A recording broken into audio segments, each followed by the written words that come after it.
A social worker named Johnny goes to the beach to rescue two runaways, Piper and Dan. The teens quickly put their guard up, but Johnny assures them he means no harm and even offers them breakfast.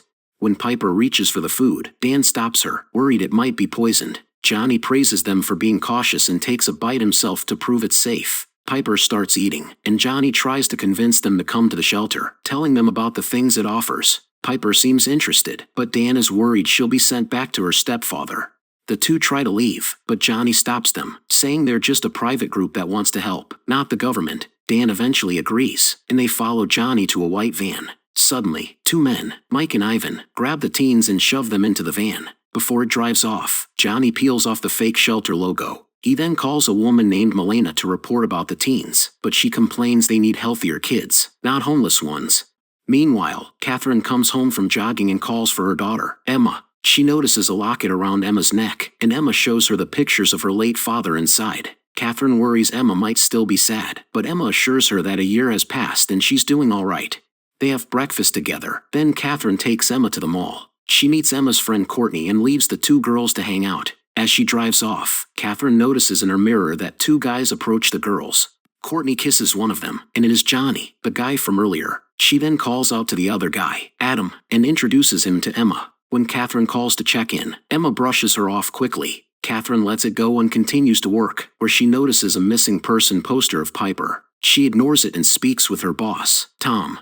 Catherine mentions the poster, but Tom reassures her that most missing teens are runaways acting out. He then asks her to take the poster down before she leaves, so the visiting director doesn't get the wrong impression about the area. As Catherine removes a poster, a car pulls up. A woman named Anna, a caseworker from an organization, asks what she's doing. Catherine explains her boss asked her to remove it since it was posted in the wrong neighborhood. Anna tells her that Piper was last seen at a beach nearby. Catherine apologizes, but Anna questions her sincerity and suggests she volunteer at the organization. Catherine declines, saying she has to pick up her daughter. Anna presses her by asking what she would do if it were her daughter missing. Catherine apologizes again, and Anna warns her not to take down any more posters before leaving. Later, Emma hangs out with the teens at the beach. She's offered alcohol but turns it down, saying she needs to stay in shape because she has an audition coming up. Adam thinks that's cool, but Johnny finds it dull and leaves to go for a walk with Courtney. At home, Emma asks her mom if she can go to the movies with Courtney the next day. Catherine says maybe, but first asks about the boys she saw at the mall. Emma lies, saying she was only with Courtney, but Catherine reminds her that she saw the boys too. Emma fumbles with her answers, but Catherine tells her it's fine as long as she knows who they are. When Catherine asks about Adam's background, she's stunned to learn he's much older than Emma. They argue about it, and Emma, upset, says she wishes her dad were still alive because he wouldn't mind. Catherine looks hurt, but she tells Emma she's doing her best to raise her alone. Emma talks back with an attitude, and her mom calmly grounds her. The next morning, Emma sneaks out to the movies. She and Courtney meet Johnny at the mall, where he tells them Adam is sick and can't come. He shows Courtney his new car and invites the girls for a ride. Emma refuses, and Johnny leaves with Courtney while secretly typing on his phone. Back at home, Catherine tries to get into Emma's room, but it's locked. She demands that Emma open the door, but there's no reply. Catherine removes the doorknob and sees that the window is wide open. Meanwhile, Emma ignores her mom's calls and is startled when Adam suddenly shows up. When she asks about his sickness, Adam admits he lied to Johnny just so he could be alone with her. Catherine keeps trying to reach Emma but gets no answer. Adam takes Emma out for smoothies, but she soon begins to feel dizzy, and Adam pretends to help her before she passes out. He discreetly carries her into a building, where Mike puts her into the white van. Adam looks uneasy, but Mike reminds him to stay focused, tossing him a roll of cash before the van drives away. The van arrives at a warehouse, and the men carry Emma inside. As she slowly wakes up, she sees Courtney, dirty and bruised, locked in a cage with other girls. Back home, Catherine searches Emma's iPad and tracks the location of her phone. At the warehouse, Elena stands before the cage and introduces herself. She tells the girls their old lives are over and they'll never see their families again. If they try to escape, she threatens to go after their loved ones since she already knows everything about them. Milena declares that they now belong to her and will be forced to spend time with her clients, giving them whatever they want. If they fail, they'll be starved, beaten, or handed over to the guards. As the girls cry in fear, Milena asks who among them is still untouched, since they are considered most valuable. Two girls raise their hands, and after a moment's hesitation, Emma raises hers too. Pleased, Milena orders the men to prepare them for photo shoots. Meanwhile, Catherine arrives at the mall with Emma's iPad to track her. It leads her to the back of the building, where she calls Emma's phone and hears the ringtone coming from a dumpster. Inside, she finds the phone and breaks down crying before calling the police.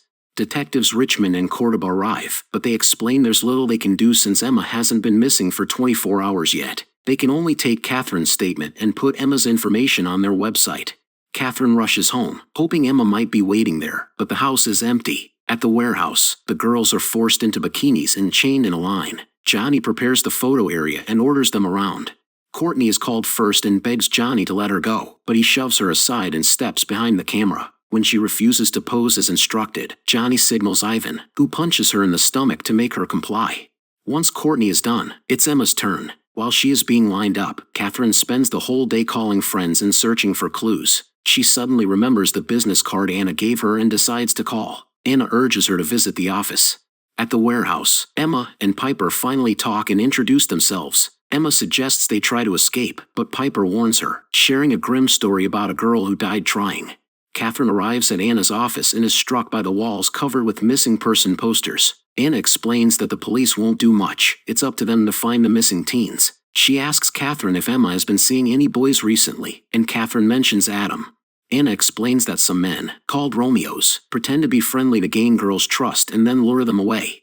Meanwhile, Milena and Johnny stand near the cage, watching the girls sleep. Johnny updates her about their progress, and Milena asks how Adam, his recruit, is handling things. Johnny says he's fine, just feeling guilty because it's his first job. Milena warns that if Adam makes mistakes, Johnny will be the one to blame. At Anna's office, Catherine is shown online sites where the girls are being sold as talents. Catherine is horrified to see such things on the dark web and shocked that the police can't stop it. Anna assures her that she'll help find Emma, starting by checking through Emma's phone. The next morning, Catherine and Anna walk around the mall, posting Emma's missing flyers. Suddenly, they're stopped by the mall owner, Carl, along with a cop, who tells them they aren't allowed to distribute missing posters inside. Catherine tries to explain but grows emotional. Anna steps in and explains they found Emma's phone in one of the mall dumpsters. Carl insists the mall is safe. When Anna asks for the mall's CCTV footage, Carl says the police haven't requested it. Anna argues that it could reveal what happened to Emma, but Carl says it's against company policy. Catherine pleads with him, and Carl finally agrees. In the security office, they see Emma with Adam, then Emma collapsing after drinking the smoothie. Catherine and Anna rush toward the corridor while Carl contacts Detective Cordoba. They soon spot Adam, and Anna urges Catherine not to act without thinking, suggesting they follow him instead. But Catherine confronts him directly about Emma. Adam denies everything until Catherine mentions the CCTV evidence, which prompts Johnny to run off with two other girls. Adam tries to flee but falls, gasping for his inhaler. Catherine demands he reveal Emma's location in exchange for it. Adam admits he handed her over to Mike's van but doesn't know more. Anna warns that the police are on their way, and Catherine gives Adam his inhaler. As he gets up, Johnny shoots him. Before dying, Adam tells Catherine to find Milena if she wants Emma back. At the warehouse, Milena tells Mike they're moving locations. Meanwhile, Richmond and Cordoba arrive at Catherine's house after being alerted to the events. Catherine insists she will keep searching for Emma, with or without them. Catherine and Anna return to the office and search online for new listings, hoping to spot Emma. At the same time, Mike and Ivan load the girls into a van. Emma briefly slips out of her handcuffs but is caught again. Catherine finds Courtney's listing but not Emma's. Anna suggests Emma may be kept for a private buyer.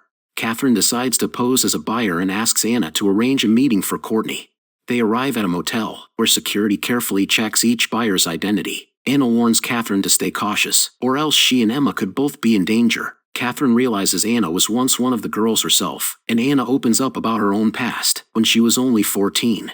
Anna gives Catherine a fake phone for security to seize when they collect gadgets. Catherine hides her real phone and approaches the guards. She pays them, gets inspected, and is allowed through. Catherine hurries into the room and finds Courtney unconscious, covered in injuries. She takes a picture and sends it to Anna before asking Courtney where Emma is. Courtney tells Catherine she was taken along with other girls and breaks down, saying she just wants to go home. Meanwhile, Anna contacts the detectives and sends them Courtney's picture, calling it proof of human trafficking at the motel. At the same time, Milena tells Mike that Emma's mother is looking for her and now the FBI is involved, so they must leave the country. Catherine helps Courtney get dressed and tries to sneak her out, but Mike catches them. Catherine pretends she wants to buy Courtney, but Mike sees through the lie and realizes she's looking for her daughter. He orders her back into the motel and knocks her unconscious. Outside, Anna notices a white van leaving and begins to follow it. Catherine later wakes up with her hands tied as Mike and Milena enter. Catherine demands to see her daughter, and Ivan soon walks in carrying Emma. The two lock eyes before Emma is dragged out of the room. Catherine begs them to let Emma go, offering to sell her house and everything she owns, but Milena coldly replies that it's too late. Emma has already been sold to a larger group of buyers. When Catherine cries that Emma is just a child, Milena says she doesn't care, that she only sees the girls as money. She reveals that she herself was once part of the talent at 13, which hardened her and led her to start recruiting by 18.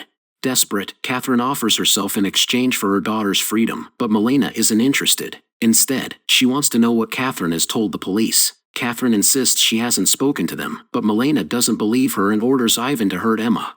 Catherine repeats that she hasn't said anything, but Milena is interrupted by a phone call. She tells Mike their partners have arrived. When Mike asks what to do with Catherine, Milena coldly tells him he can do whatever he wants, as long as she stays alive, since there are buyers interested in her organs. Left alone with her, Mike tries to take advantage of the situation. Catherine distracts him by asking for a kiss first, which allows her to grab his gun and turn it on him. She forces him to lead her to the girls, but Emma isn't there.